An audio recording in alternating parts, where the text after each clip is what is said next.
Komisi 3 DPR RI mulai membahas rancangan undang-undang (RUU) tentang perampasan aset terkait tindak pidana dalam rapat penyusunan yang digelar pada Kamis, 15 Januari 2026. Wakil Ketua Komisi 3 DPR RI Sari Yuliati mengatakan, pembentukan RUU perampasan aset menjadi salah satu upaya untuk memaksimalkan pemberantasan berbagai tindak pidana, khususnya yang bermotif keuntungan finansial.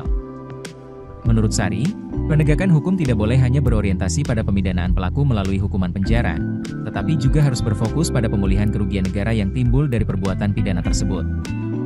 Sari menjelaskan, dalam pembentukan RUU perampasan aset, Komisi 3 DPR RI ingin memaksimalkan partisipasi masyarakat.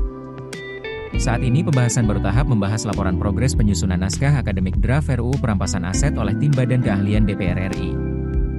Sari memastikan, DPR tidak akan main kebut dalam membahas draft RUU yang berisi 62 pasal tersebut.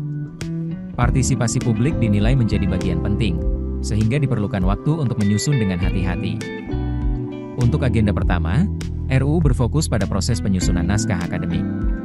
Proses panjang terus berlanjut dengan pendalaman, diskusi dengan masyarakat sipil, hingga penarikan kesimpulan. Kepala Badan Keahlian DPR, Bayu Dwi Anggono mengatakan, draft RUU ini telah rampung disusun, terdiri dari 8 bagian dan 62 pasal. Adapun 8 bab tersebut meliputi bab 1 ketentuan umum, bab 2 ruang lingkup, bab 3 aset tindak pidana yang dapat dirampas, bab 4 hukum acara perampasan aset, bab 5 pengelolaan aset, bab 6 kerja sama internasional, bab 7 pendanaan, dan bab 8 ketentuan penutup. Selain struktur bab, RUU perampasan aset juga memuat 16 pokok pengaturan. Pokok-pokok tersebut antara lain ketentuan umum, asas, metode perampasan aset, jenis tindak pidana, jenis dan kriteria aset yang dapat dirampas, hingga pengajuan permohonan dan hukum acara perampasan aset.